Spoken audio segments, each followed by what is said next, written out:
Shalom. Shalom. Shalom. All right, Con. Satan was messing with the live stream last time. Salaki, brothers and sisters. All right.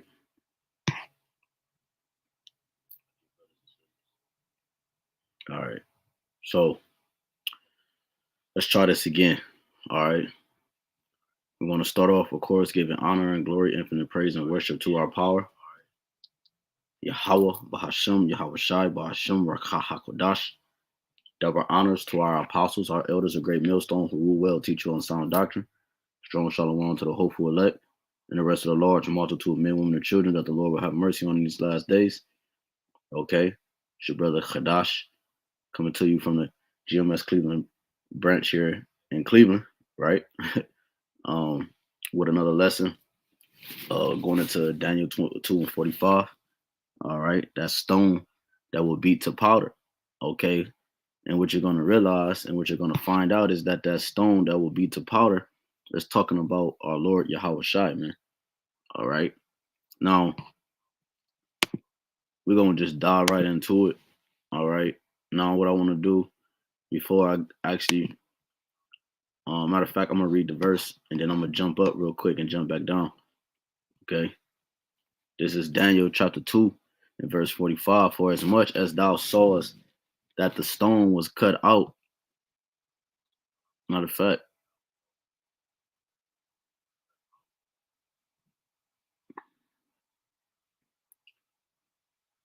let's start at 44, Daniel 2 and 44.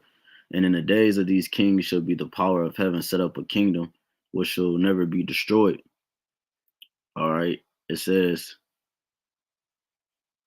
in the way the Lord is actually setting up the kingdom of heaven is by the way of the internet. Okay, that Yuma and that Thum, the unicorn. That's how the kingdom of heaven is being established. All right. By the highways and hedges, us going out there to prophesy. That's how the kingdom of heaven is being set up. Okay.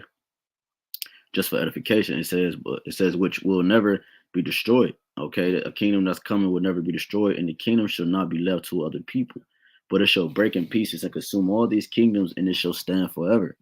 For as much as thou sawest, the stone was cut out, the stone was cut out of the mountain without hands, and that it break in pieces the iron, the brass, the clay, the silver, and the gold. The great power have made known to the king that king what shall come to pass hereafter, and the dream is certain, and the interpretation thereof is sure. Okay, so the things that is spoken of in this vision, all right, uh, that Nebuchadnezzar had. Okay, the interpretation is sure. Okay, so real quick before we go into verse 45, which inspired this lesson as I was studying and reading through this chapter. Let's go up real quick to let's go to verse 30 2, 31. We're just gonna breeze through this. Okay, it says, "Thou, O King, sawest, and behold, a great image, the great image whose brightness was excellent, stood before thee, and the form thereof was terrible." Just to give you some context on who, that iron, that brass, the clay, and so forth is going into. Okay, this image's head was of fine gold, his breast and his arms of silver, his belly and his thighs of brass. Right. So it says again, this image's head was of fine gold. All right. It says his breast. So, okay, let's stop right there. This image head is of fine gold. This is talking about who? Nebuchadnezzar, right? Because when you go down to verse 37, right, it says, "Thou, O king, art a king of kings, for the power of heaven have given thee a kingdom, power, and strength, and glory. And whatsoever the children of men dwell, the beasts of the field and the fowls of the heaven, have he given into thy hand, and have made thee ruler over them all. Thou art this head of gold." It's talking about Nebuchadnezzar, which that head of gold represents the Babylonian Empire. Okay. Now, going back up, it says his breast, okay, and his arms of silver. This represents when you go to Daniel 7, okay. This represents what is it? Not Daniel 7, but Daniel 8. When we go to Daniel 8, going into they just represent a joint empire, right? Dealing with the Medio and the Persians, right? Okay, Medio being the the smaller side, and Persia being the greater side that came up, and then eventually Persia took over. Okay, now this is around the time of what's that 539, I believe 539 going into 539 going into 331 BC. Okay, dealing with the Medio Persian Empire. This is what it's talking about when it says his breast and his arms is of silver, and then it says his belly and his thighs of brass. Okay, his belly and his thighs of brass. This is going into who? The Greeks. Okay, dealing with Alexander the Great, so forth. This is going into Greece. Okay, which merged around 331 BC. Okay, Salakia. So about like I think it's 168 around that somewhere around there 168 169. All right, BC. Okay, dealing with the Greek Empire. All right, and this is what it's talking about. His belly and his thighs is brass. All right. So when you read 45, it mentioned the iron. All right, which is it says the brass, the clay, and the silver and the gold. Now, when you jump down, right, like I said, I'm just giving context. Okay, we're gonna jump down. As you can see, they got the names. They starting to put the names on there. Medio Persian and Greece and Rome, right? So when you jump down to about like I mentioned, Medio Persian dealing with verse 39, same thing we just read up top. You jump down, right? You go to verse 40, dealing with the iron. It says, "And the fourth kingdom shall be strong as iron." Now, this fourth kingdom is going into the Roman Empire, which they gave you the answer right here. Okay, it's dealing with the Roman Empire. All right, because you got to remember, iron is not like like gold or brass, but it's dense. Okay, which can break, which can break in piece. Gold and brass. Now, you got to remember that iron is it goes into the might, the military might of the Roman Empire, which they had a strong empire, man. They had a mighty empire, from the military standpoint. Okay, and just like today, it's nothing but the Roman Empire revived or revised. All right, right. And who do they stand by? They stand by their military. Okay, it says, "For as much as iron breaketh in pieces and subdueth all things." It says, "And as iron that breaketh all these shall it break in pieces and bruise," right? Because they conquered the world. Okay, well, they set up this image of fear and fright by the way of their military. All right. Now, when you go into um like verses 41 to 42, that's going into what? The new Rome, okay, which is the new Rome is where we currently dwell at today. Okay. Shalom, Akim, YAHAWASHI, HAQADASH, HAQADASH, Brakatham. All right. Uh, and that's going into like the new Rome, okay, which going into like the 10 toes, all right, which now uh which when you go back in history, all right, when it mentioned in verse 32, okay, dealing with the iron, it says in his belly, not 32, but 33. I missed 33. His legs is of iron, right, which is the Roman Empire, and his feet part of iron and part of clay, right, partly strong, partly weak. All right. Now, when you got to remember back in the ancient world, you had the 10 toes dealing with okay the all right, which actually fell with the ancient Roman Empire. Okay. Now them 10 toes though, what happened was they actually started out with like six. All right. Um um which came about around like what well let me I'm skipping around, so let me backtrack. So in the ancient world, the 10 horns, okay, they actually fell, right, which goes back into like those vassal states. Okay, the 10 horns of during the time of Rome, which you have like what's that, the Franks, the Anglo-Saxons, the Visigoths, that's three, uh the Alemanni, the Vandals, Ostrogoths, the Lombards, the Heraldry, this Suabi, and then the Burgundians, I believe. So that's the 10 horns. Okay, that was during the time of the Roman Empire, okay, that fell. But then during around 1957, right, which is what, you had the whole Treaty of Rome, which you can link this up when you go to Revelations 13:3. Okay, you go back to that because the deadly wound was healed around 1453. But when the Treaty of Rome emerged, excuse me, excuse me, the Treaty of Rome emerged, which came out of that, which is the EEC, okay, around 1957. All right, that started with this. That's what I was talking about with which started with the six. It started with six, and then it grew to 10. Okay, um, which is damn, what is it? Italy. Let me see. I'm gonna just count. Not in those particular order. Um, which these I'm gonna just give you the 10. Which it was Italy, France. What's that? The Spanish, Portugal, Greece, Ireland, Denmark, Germany, the Netherlands, and I believe Belgium. Those were the 10. Okay. But now today the EU, okay, has over 28 nations. Okay. Okay. But again, they came back into power around 1957, and then they started their reign around 1958.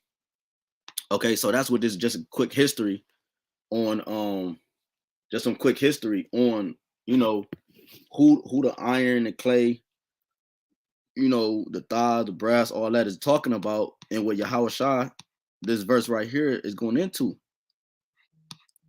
Now, jumping back down to 45, it says, for as matter of fact, before and I read that, let me jump back up. Salaki 34. Let's read 34. Okay, because it's going into the same thing as what 45 is going into. Thou sawest till that a stone was cut out without hands, which smote the image upon his feet that were of iron and the clay, and break them to pieces. Then was the iron, the clay, the brass, the silver, and the gold broken to pieces, all right, together, and became like the chaff of the summer threshing floors, all right. And that's what, to this modern day, we're dealing with modern day Babylon, right? Jeremiah 51. It is time to thresh her, O threshing floor. It says, summer threshing floors, and the wind carried them away, that no place was found. And that's why America is the melting pot. America is all these ancient empires, okay, mixed into one, man. Okay. And which is beautifully done by YAHWASHI, because that's what this lesson is going into, is the threshing, or the this stone, which is YAHWASHI, gonna beat this place into powder, and he's gonna take the crowns of the kings, man. Okay. It says, and the wind carried them away, that no place was found for them, and the stone that smote the image became a great mountain and filled the whole earth. Right, became a great mountain. So when you go to Daniel 7 and 9, it says, matter of fact, damn, all right, let me do it like this. Let me do it like this. King James, go online. Let me go to second Esdras 6. All right, this is second Esdras 6 and verse 7. It says, then answered I and said, what shall be the parting asunder of the times? Or when shall be the end of the first, and the beginning of it that followeth? And he said unto me, from Abraham unto Isaac, when Jacob and Esau were born of him, Jacob's hand held first the heel of Esau.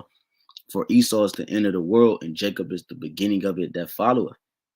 The hand of man is betwixt the heel and the hand. Other question Esdras asked thou not. So it says, for Esau is the end of the world, and Jacob is the beginning of it that followeth, which is symbolic, because Jacob hand, like it's saying, held, grabbed on Esau's foot. Okay, it grabbed on Esau's foot, symbolizing the downfall. Jacob would be the reason why this man's system would be would go out. Okay, will be destroyed, and it symbolized the pulling down of this man's society. And where do our Lord come from? Our Lord comes from the tribe of Judah. Okay, he comes from Jacob. All right, that seed line. Okay, it starts with the prophets. Okay, on a smaller level, on a micro sense.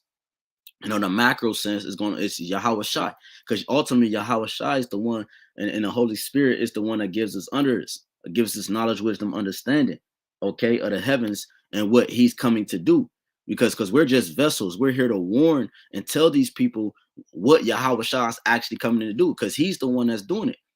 Okay, but Jacob is the beginning of it that followeth. Okay, that's why I said a kingdom that shall never be destroyed, and it shall stand forever in verse 44, because and that's what it's going into. Let me do it like this. Let me go back to the screen. It's like it. Bear with me. I'm gonna share the multiple screens.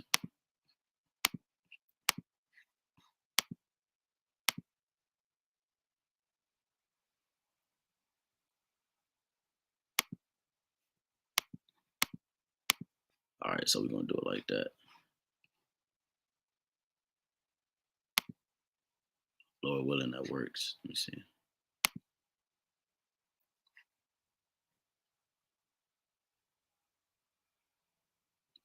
All right, so it didn't do it. So look, Slovakia. It won't let me. It won't let me switch the screen. It is what it is, but it's cool. All right, so Jacob is the beginning of it that followeth. Okay, so now we understand that Yahawashi comes from the line of Judah, which comes from Jacob. Okay, and Yahawashi is the reason why this kingdom is being destroyed, because his vibration and his image is being set up on the earth, starting with his prophets, start by the way of the internet and us going on the highways and hedges. Okay, now let's go back. Daniel 7 and 9, it says, I beheld till the thrones were cast down. Okay, and that's what's going on. The thrones are being cast down. Okay, and the Ancient of Days did sit, talking about the Father, whose garment was white as snow, and his hair of his head like the pure wool. His throne was like the fiery flame, and his wheels as burning fire. It says, a fiery stream issued and came forth from before him. Thousands of thousands ministered unto him, and 10,000 times 10,000 stood before him. The judgment was set, and the books were open. It says, I beheld then because of the voice of the great words which the horn spake. I beheld even till the beast was slain, and his body destroyed and given to the burning flame. Okay, so we're gonna find out that um this beast talk about the EU, NATO, and the EU. Okay, NATO represent his military part, EU represent his political part, his financial part. This beast that rideth upon the whore, which is America, is going to be taken out the way. It's going to be burned with flames of fire, man, via ICBM missiles, okay, WW3, and the chariots, man, the laser beams that's going to come from the chariot, which is the stone, which is Yahawashi, that fathership and the angels, man. Okay, because when you go, let's go to Revelations chapter 5 and 11. It says, and I beheld, I heard the voice of many angels round about the throne and beasts and the elders, and the number of them was 10,000 times 10,000 and thousands of thousands, saying with a loud voice, worthy is the Lamb that was slain to receive power and riches and wisdom and strength and honor and glory and blessing. Okay, and because it's all about Yahawashi at the end of the day, man. Okay, it's all about Yahawashi. Matter of fact, let's go to Luke. Let's go Luke 20. Make it red letter. All right. Luke 20. Let's hear what Yahawashi had to say, because let's jump down to 17. This is Luke 20:17. It says, and he beheld them and said, what is this then that is written? The stone which the builders rejected, the same is become the head of the corner. Whosoever shall fall upon the stone shall be broken, but on whomsoever it shall fall, it will grind him to powder. And that makes you think of what? Another scripture that comes to mind is Isaiah 47. This stone is Yahawashi, okay? And this stone is going to beat and powder the nations. Okay, mainly Esau, Edom. He's the last one to rule, which is why I brought out 2nd Ezra 6. Okay, he's the final kingdom that's set up. He's the feet. Okay, he's the feet. Like it said in verse 33, Daniel go back to that. Daniel 2:33 says his legs of iron, his feet part of iron, part of clay. Okay. You know, and another reason why this is his kingdom is because it's partly strong, partly weak. Another reason why his kingdom is also weak too is because the mixing and mingling of the people. Because you have all type of nations, like even like it's like yeah, even like when you deal with his his like when you think about Psalms 83, all of like these different nations he's an alliance with and all these different things that make your nation weak, man. That make your kingdom weak, okay? Because you're mixed, you're mixing politics and you're mixing different things. Also, when you think about in the ancient kingdom, okay, Rome when they was falling, their military got weak, the political structure got weak. Okay, the financial structure got weak. They were starting to mix how they made the coins. They would mix it, okay, with different particles. Okay, so the currency in itself, uh, um, the currency in itself got weak just like today. Okay, he has these fiat, these banknotes. Okay, okay, he have these banknotes that's not backed by anything. Okay, his financial structure is weak. Okay, they're in debt. So this man's system is falling, it's failing.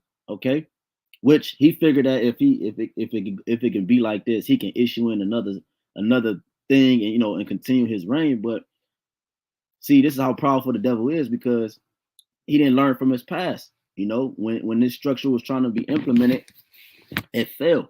Okay, but then it was revived. Okay, in which what you have what you have today.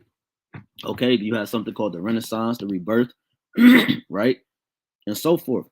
Now again, going back to Luke 20:18, whosoever shall fall upon that stone shall be broken, but on whomsoever it shall fall, it will grind him to powder. Now, and then we already know that YAHWASHI is the kingdom or the stone, okay, that's gonna fall upon the head of the wicked, okay, making me think of Jeremiah 30:23.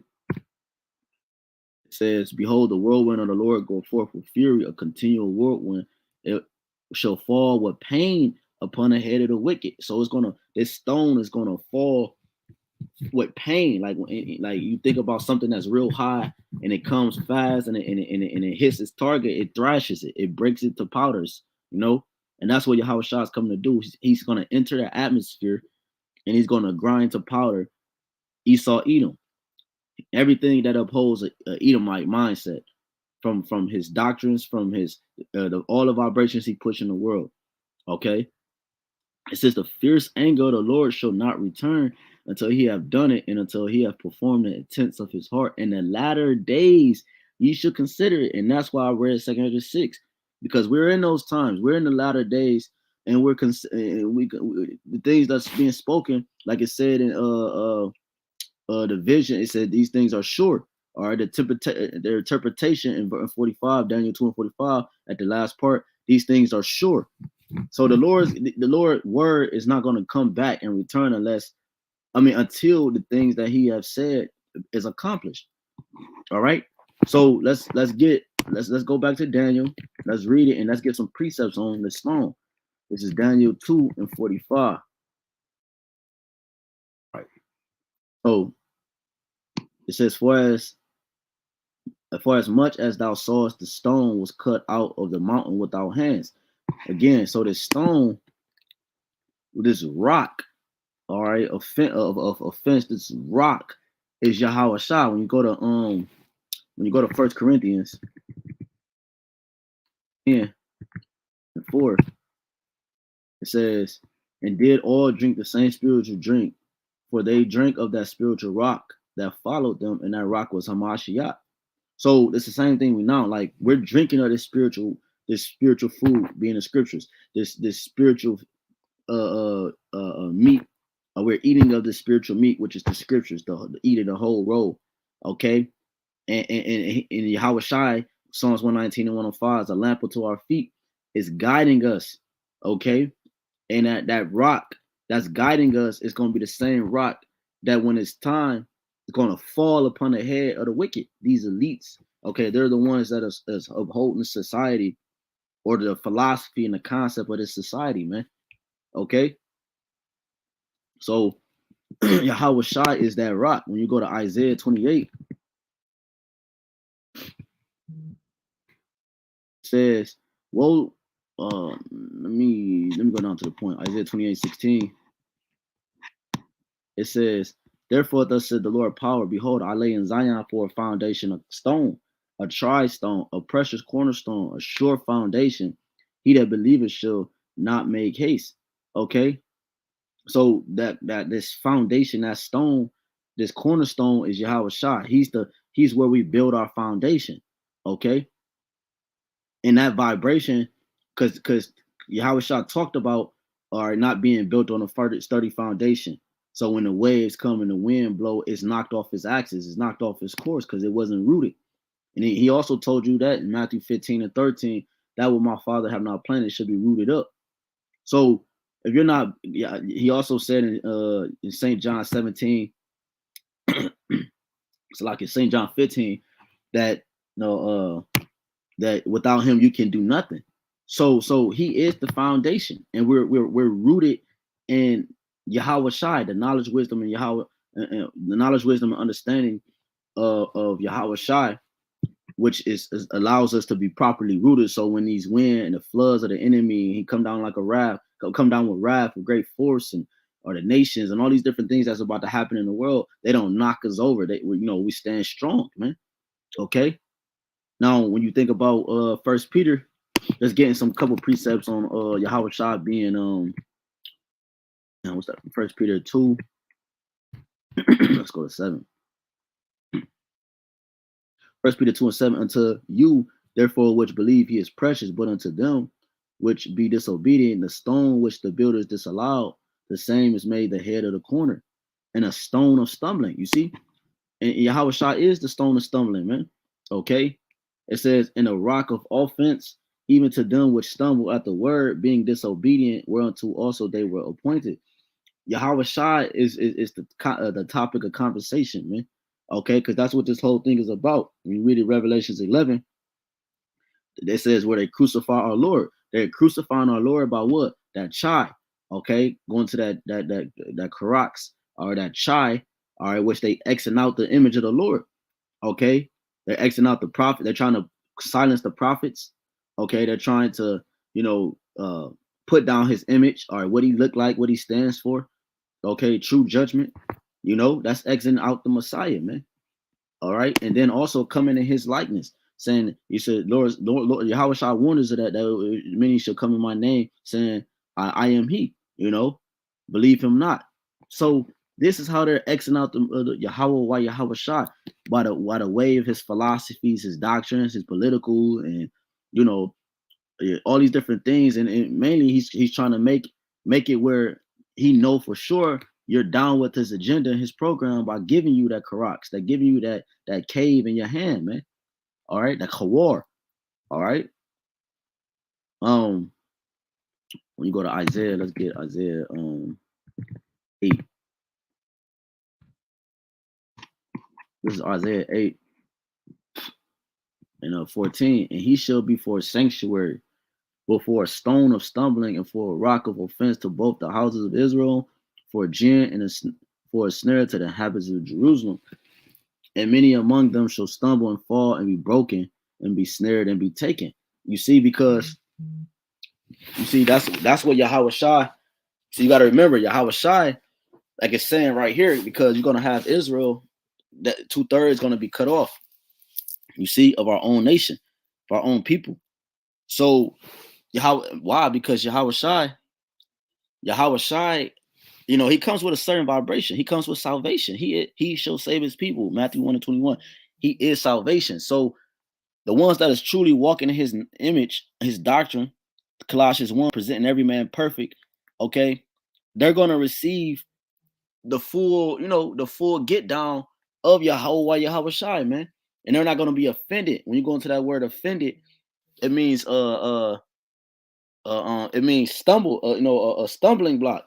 You know, so we're not gonna be offended, meaning we're not gonna stumble at Yahawah's doctrine and his message, because he said, my doctrine is not mine, but his that sent me. So it's all through the spirit, man. Okay. I'm just getting a couple. So let's get like two more. Matthew 24 and 42. It says, watch therefore, for ye know not what your hour your Lord doeth come.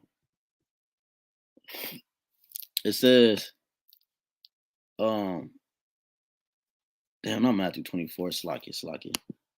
Matthew 21 and 42. Slacky, I had my numbers mixed up. It says, Yahushua said unto them, did ye never read in the scriptures, the stone which the builders rejected, the same has become the head of the corner?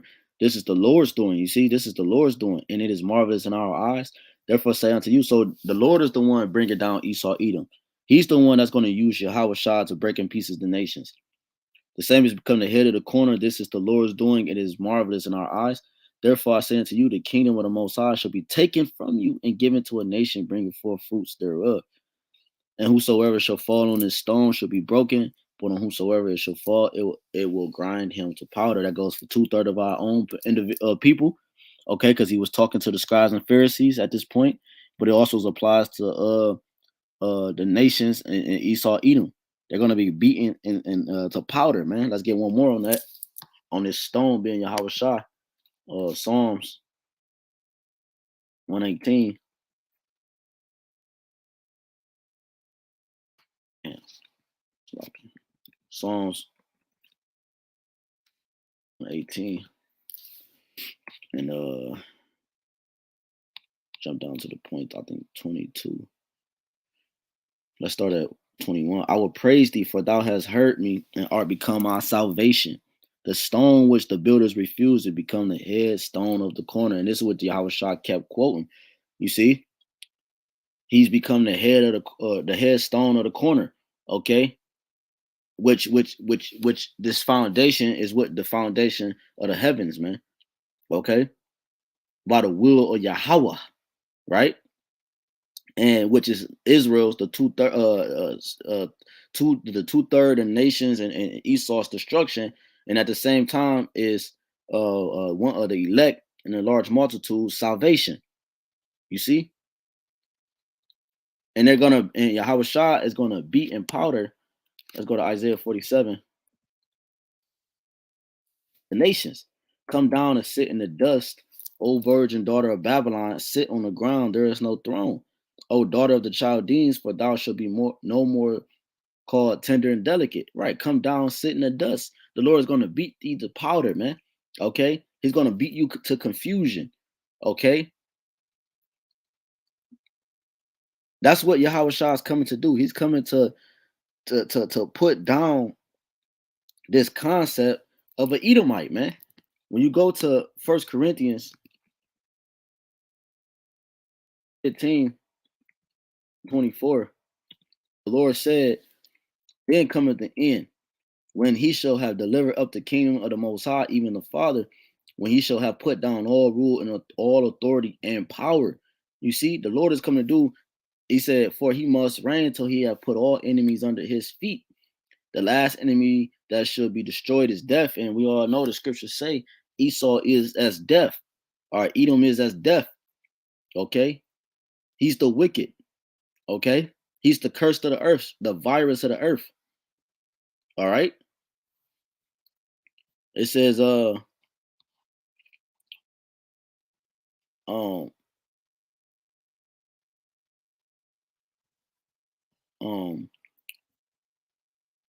for he, verse 27, for he hath put all things under his feet, but when he saith all things are put under him, it is manifest that he is expected, which did put all things under him. And that's what Yahushua is coming to do.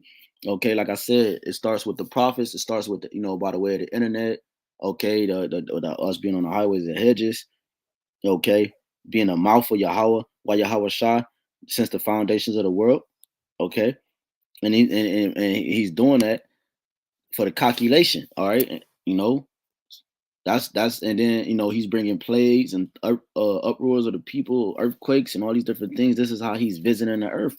Okay, he's touching this place, man.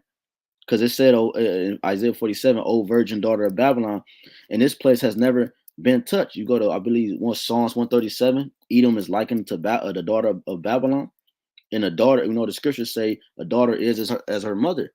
Okay, you look at the ancient Babylon and the things it's done. Okay, and so forth in these ancient kingdoms, because America is looked at as Assyria, Babylon, Egypt, Sodom and Gomorrah. Okay, the Roman Empire revised. Okay, the Greek customs, the Greek sports. It's all the ancient kingdoms mixed in one, man. Okay, that's why it's so. That's why it's partly strong and partly weak. Okay, all the people dwell here. This is the melting pot. You know, what's that? Revelations 19, real quick. I believe 19. So let's start at 19. Revelation 19:19. And I saw the beast and the kings of the earth and their armies gathered together to make war against him that sat on a horse and against his army. You see? So hold up, man.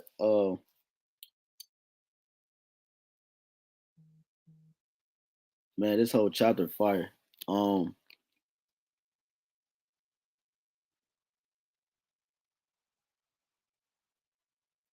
No, well, we're gonna read this and then we're gonna come back. We're gonna start back up. We're gonna jump back at 10.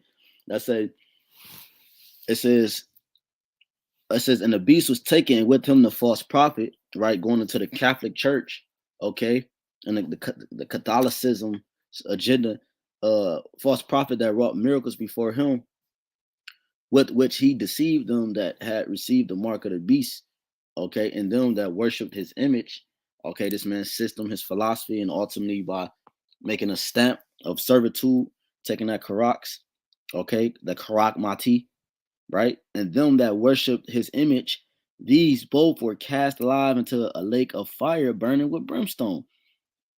Right? These both. So these both are gonna both the ones that worship and take his cave in their hand is gonna be taste of that lake of fire, man. And the remnant were slain with the sword of him that sat upon the horse. All right, which sword proceeded out of his mouth, and all the fowls were filled with their flesh. Right, and that's what Yahawashi is coming to do, because matter of fact, I thought of let me get Revelation 17 real quick, because you also got Second Ezra 13. All right, Revelation 17, it says the doom of Babylon. Let's jump down to the point. Let's jump at 12. And the 10 horns which thou sawest are 10 kings, which have received no kingdom as yet, but receive power as kings 1 hour with the beast. These have one mind and shall give their power and strength unto the beast. All right. It says,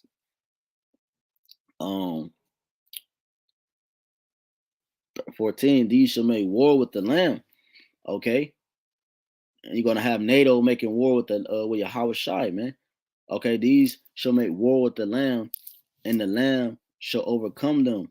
What's crazy is because World War III, all right, WW3, is gonna happen before Yahawashi comes back.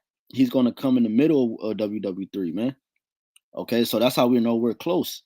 You have individuals having visions and dreams all over the world, saying the Lamb is close. It says, these shall make war with the Lamb, and the Lamb shall overcome them.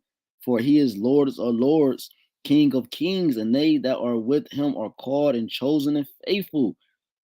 You see, the Lord is going to overcome them. Because why? He's the stone. Okay, he's the stone that's going to beat this place to powder, man. He's the stone. He's the one that's coming with great power. When you go to Isaiah and we get that Second Ezra 63, it says, I don't know what happened. Isaiah 63 and 1, it says, who is that coming from Edom? You see, Edom is the one that's going to be ruling. This is a future prophecy. With dyed garments from Basra. Basra is the capital city of ancient Edom, of the Edomites. Okay, and dyed garments It's saying, who is this that's coming with dyed garments? Because it's going to be so much blood on the land, man. The Lord is coming to slay many, man. Thousands, millions.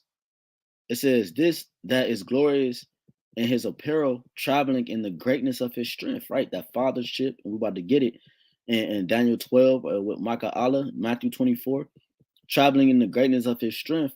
I that speak in righteousness, mighty to save. Wherefore art thou red in thy apparel, and thy garments like him that treadeth in the wine fat? You see, it says, I have trodden the winepress alone, and of the people there was none with me. For I will tread them in my anger and trample them in my fury, and their blood shall be sprinkled upon my garments, and I will stain all my raiment. For the day of vengeance is mine, is in my heart. We read that in Jeremiah 30. And the year of my redeem is come. Woo! You see? So we go to the King James Bible again. And we go to Salaki. I gotta do it like this for some reason. It's not reading my other screens. But if you go to Second Ezra 13, just real quick.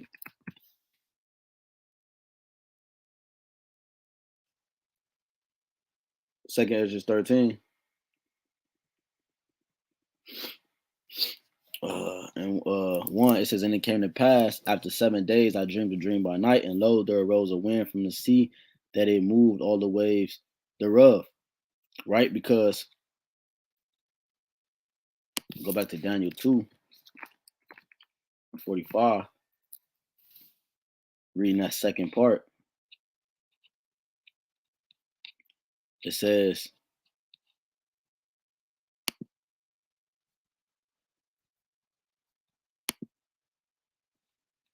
for as much as thou sawest that the stone was cut out the mountain without hands, we already know, we've established that the stone is Yahawashi, all right? And that mountain, we're about to read about the mountain, is the fathership, okay, that chariot, okay? And when you go to Daniel 9, it tell you that he was broke without hands, okay? Because we're about to read that. You know, it says the mountain without hands, and that they break in pieces the iron, the brass, the clay, the silver, and the gold. Okay, we went into the history a little briefly, went into some of the history of who that's talking about. The great power have made known to the king what shall come to pass hereafter, and the dream is certain and interpretation thereof is sure. So, right, so this great mountain, we're about to go into that because that's what Yahawashi is coming with, is that great mountain. Going back to 2 Ezra 13, let me probably get 2 more and we close out. 2 Ezra 13, Lord willing. 2 Ezra 13 and 1, and it came to pass after 7 days, I dreamed a dream by night, and lo, there arose a wind from the sea that it moved all the waves thereof. And I beheld, and lo, that man waxed strong with the thousands of heaven. And when he turned his countenance to look, all the things trembled that were seen under him. And when whosoever the voice went out of his mouth, all they burned that heard his voice, like as the earth fell when it fell of the fire. And that's talking about them laser beams from the chariots. And after this I beheld, and lo, there was a gathered together a multitude of men out of number from the four winds of the heaven to subdue the man that came out of the sea. Right, because WW3 is going to be over the whole planet.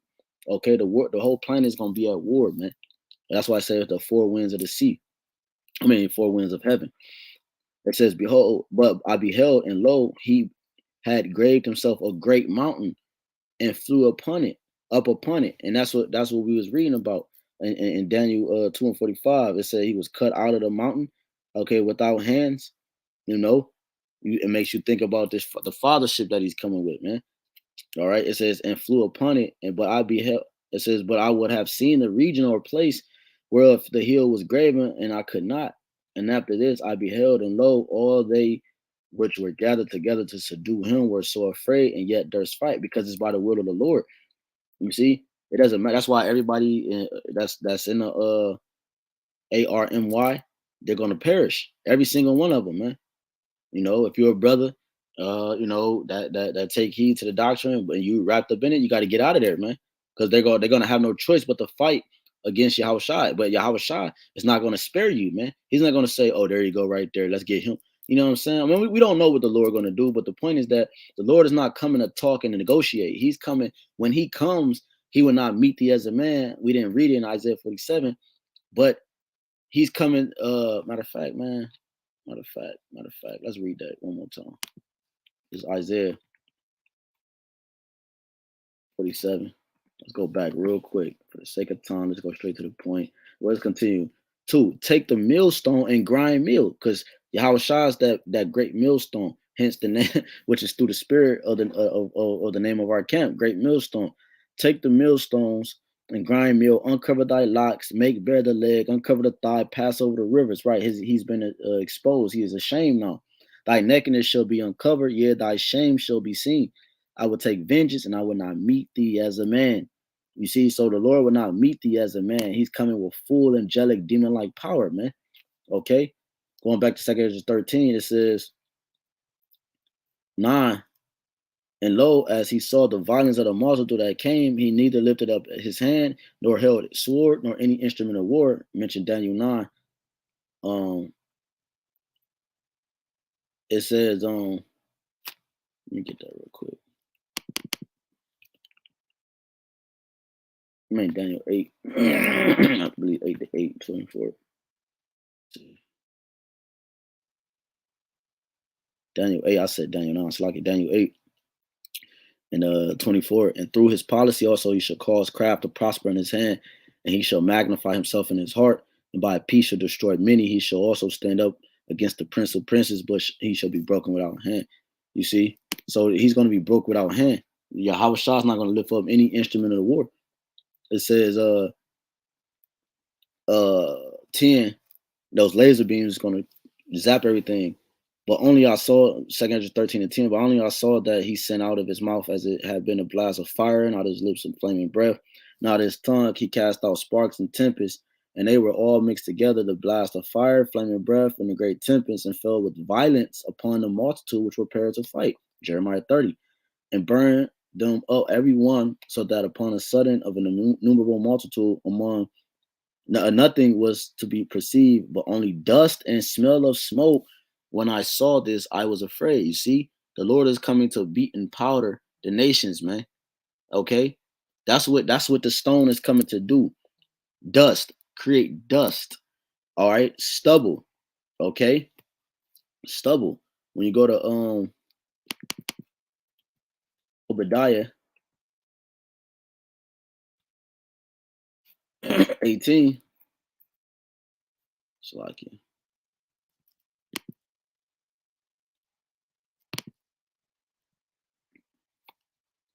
It says, in the house of Jacob shall be a fire, in the house of Joseph a flame, in the house of Esau for stubble, and they shall kindle in them and devour them, and there shall not be any remaining of the house of Esau, for the Lord hath spoken it. That's what the Lord is coming to do. He's coming to put down the beast. He's coming to put down the concept of the Edomite, man. Okay? That's what he's coming to do, man. Hebrews 2 and 8. It says, thou hast put all things in subjection under his feet. For in that he put all in subjection under him, he left nothing that is not put under him. But now we see not yet all things put under him. You see, he's not going to leave nothing. He's going to put all things under him, man. Okay, that's what he's coming to do, man. That's what Yahawashi is coming to do, to subdue him. They're going to try to subdue him, and he's going to put all the enemy and death under his feet, as we read in 1 Corinthians 15 earlier, man. All right. And then obviously, real quick, just for edification, to show you that this is actually talking about Yahawashi. You go down. This is 2 Ezra 13 and 22. Whereas thou hast spoken of them that are left behind, this is the interpretation. He that shall endure the peril in that time have kept himself. They that befall into danger are such as have works and faith towards the Almighty. Know this therefore, that which be left behind are more blessed than they be dead. It says, this is the meaning of the vision. Whereas thou sawest a man coming up from the midst of the sea, the same as he who the Most High, Yahawah BAHASHAM Yahawashi, the highest, have kept a great season, which by his own self shall deliver his creature, and he shall order them that are left behind. It says, And whereas thou sawest that out of his mouth there came as a blast of wind and of fire and storm, and that he held neither sword nor instrument of war, but that the rushing in of him destroyed the whole multitude that came to subdue him. This is the interpretation. Behold, the days come when the Most High will begin to deliver them that are upon the earth. And he shall come to the astonishment of them that dwell on the earth, and one shall undertake to fight against another, one against another, one city against another, one place against another, one people against another, and one realm against another. All right. It says, and the time shall be when these things shall come to pass, and the sign shall happen which I showed thee before, and then shall my son be declared, whom thou sawest as a man ascending. So it's just to show you that it's talking about Yahawashi, man. Okay. And let's close out with let's go back to Revelations 19. We'll close out with that.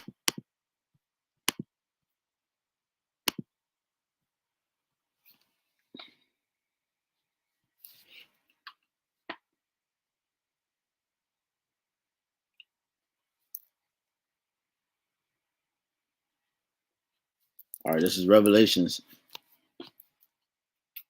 This is Revelation chapter 19. So we're gonna start at 10 this time. Because this is how this kingdom is being brought down by the means of prophecy, man. It says Revelation 19 and 10, and I fell at his feet to worship him. And he said unto me, see thou do it not.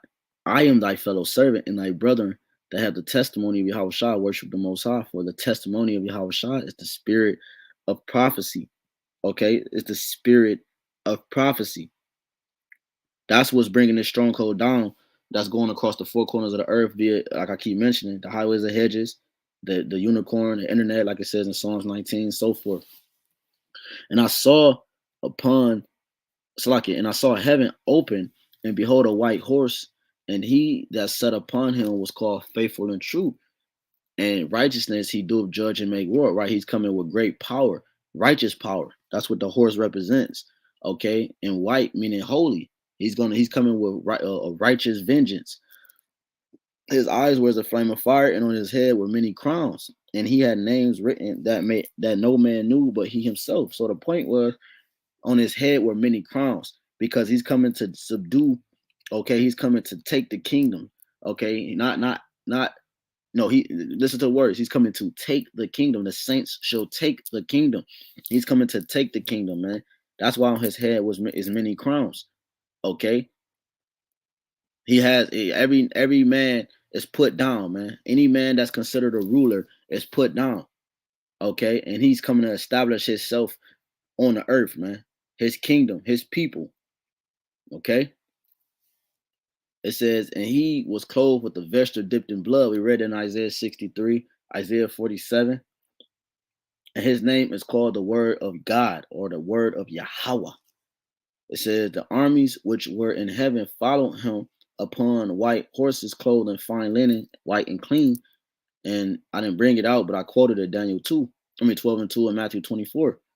It says, out of his mouth goeth a sharp sword. And that's we read in 2nd Ezra 13. That with it shall smite the nations, and he shall rule them with the rod of iron. And he treadeth the winepress of the fierceness and wrath of Almighty Yahweh. You see, it's the will of the Lord that's doing this. The power of the Lord, he's coming with full essence of Yahweh, man. All right. It says, and he have on his vesture and on his thigh a name written, King of Kings and Lords of Lords, man. You see, so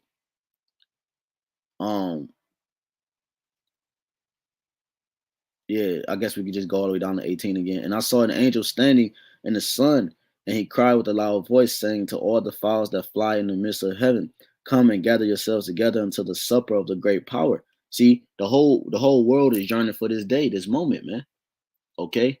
It says that ye may eat the flesh of kings and the flesh of captains, because the Lord is going to be carcasses everywhere, man, and the flesh of mighty men, and the flesh of horses, and of them that sit on them, and the flesh of all men, both free and bond, both small and great, man. There you go. You see? There you go. This is what's coming to the earth. A great stone.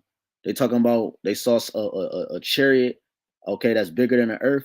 Yahawashi is going to enter into the atmosphere, and this stone is going to dash to pieces the nations. It's going to blow them to smithereens. is going to grind them to powder. Okay, Yahawah, YAHAWASHI, King of Kings, Lord of Lords, the first and the last. Okay, that's what Yahawah is coming to do. I guess we could close out Revelations 22. Salakia. Revelations 22, I promise is the last one. Revelations 22 and 12. And behold, I come quickly, and my reward is with me to give every man according as his work shall be. I am Alpha and Omega, the beginning and end, the first and the last. You see? The first and the last. The Lord is coming to do away with the whole concept of an Edomite, man. He's the stone that's gonna beat in powder, okay, and wear the crowns of many nations. Okay. Like I said, this is the melting pot, which all the ancient kingdoms that we read about dealing with the iron, all right, the clay, I mean, the iron, the brass, the silver, that all them concepts dwell in the great whore, America the Great. Okay, Babel, Babylon, the place of confusion. That's where all the ancient kingdoms and their philosophies and the doctrines and the agendas they were pushing dwells here, man. So the Lord is coming to put this place asunder. And when you read, I didn't quote it or read it, but Isaiah 13, this place is never going to be inhabited again. You think of a desert. Desert is sand. You think of dust. Okay, so the Lord is going to make this place uninhabitable. He's going to make it a big desert where the beasts and the birds of the islands dwell, man. So Lord willing, this was edifying. It went a little longer than I expected, but that's okay. All right, Lord willing, brothers, tune in, take notes, and you know, it was edifying to a member of the elect. You know what I'm saying? That's all that matters. Again, I want to give all honor, glory, infinite praise, and worship to Yahawah, BAHASHAM, YAHWASHI, BAHASHAM, HAQADASH. Double honors to our apostles, our elders, a great millstone, who will teach you on sound doctrine. Strong shalom to the hopeful elect, and the rest of the large multitude men, women, and children, that the Lord will have mercy on these last days. Your brother Haqadash, again, coming from the great millstone branch here in Cleveland. Till next time, shalom.